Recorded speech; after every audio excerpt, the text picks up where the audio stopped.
Мыйзамсыз жер үлүштөрүн саткан айыл өкмөт башчыларын камаш керек. Бул туурасында бүгүн Өнүгүү Прогресс фракциясынын депутаты Мирлан Бакиров агрардык саясат, суу ресурстары, экологиялык жана регионалдык өнүктүрүү боюнча комитетинин отурумунда билдирди.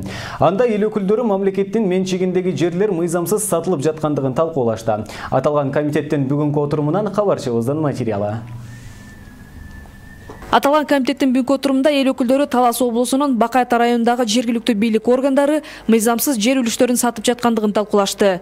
Буга байланыштуу атайын комиссия түзүлүп, жеринде иликтеп келишкен. Депутат Кенжебек Бокоевдун айтымында, үлүш бир эле жолу берилиш керек. Бирок бүгүнкү күндө бир эле адам эки жолу үлүш алып жаткан учурлар катталып жатат. 110 гектар жерди мамлекеттик менчиктеги кайра бөлүштүрүү азыркы убакта мамлекеттик фондунун жерлерин муниципалдык менчикке айыл өкмөтүнүн токтомуна таянып туруп, 124 таянып туруп, мөөнөтсүз госакты берилгенде, демек мамлекетке тиешелүү 110 гектар жер бүгүнкү күндө муниципалдык менчикке биз ойлойбуз мыйзамсыз өтүп кетти деп. Өкмөттүн тиешелүү токтоо менен 2007 жылдан бери үлүш берүү токтотулган болчу. Бирок ошого карабастан Бакайтадагы Победа колхозунун жерлери 2012 жылы үлүшкө берилип кеткен. Жер участоктор аныкталган жок. Ар ким ар кандай пайдаланып атат. Жерлер жеке менчикке кетип атат. Жерлер муниципалдык менчикке өтүп атат. Өзүңүздөр билесиздер, муниципалдык менчикти жергиликтүү өз алдынча башкаруу органдары башкарат. Эртең сатууга да жол берилет ага. Жерлерди мыйзамсыз сатып жаткан айыл өкмөт башчыларына катуу чараларды көрүш керек дейт эл өкүлү Мирлан Бакиров. Ал эми ушул жерлерге кожоюн боло албай жүргөн Айыл чарба министрлигинин ишин сынга алды.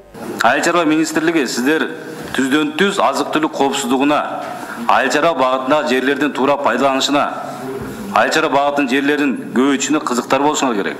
Токтом менен өткөрүлүп берилгенден кийин бул жанагы жергиликтүү өзүн өзү башкаруу бийлиги чечип калган. Бизди кошкон эмес бу жердечи. А бу жерде министерствонун сиз азыр айтып атасыздар, мына уруулардын жобосуна киргизип атабыз. Азыр эми типтүү жобого киргизип атабыз. Ушунга чейин уктап аттыңыз муну. Эми ошолордун бардыгын ошол изучать этип тургандан киргизип атабыз да жанагы азыр калган жобого.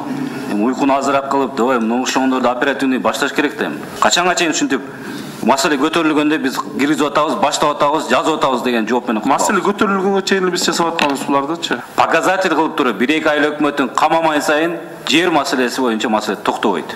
Өткөн жылы башкы прокуратура козгогон кылмыш иштердин 80% мыйзамсыз сатылган жерлерге байланыштуу болгон. Андыктан тез арада жерлерди инвентаризация жүргүзүү керек экендигин депутаттар көтөрүштү.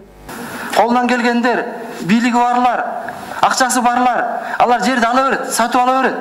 Жолун табат кандай болсо да. Биз ошондуктан ар бир айылда, шаарда болобу, кен пландар түзүп, эртерээк бекитип койбосок, биз дагы көп жерлерди алдырабыз. Комитеттин мүчөлөрү мамлекеттин менчигиндеги жерлерди мыйзамсыз сатылып жатышын парламенттин жалпы отурумуна алып чыкмай болушту. Ал эми буга чейин аныкталган фактылар боюнча башкы прокуратурага 1 айлык мөөнөт беришип, мыйзамсыз жерлерди саткан айыл өкмөт башчыларына тийиштүү чаралардын көрүлүшүн талап кылышты. Иза Чургуралиева, Бекжан Камзаев, Сентябрь.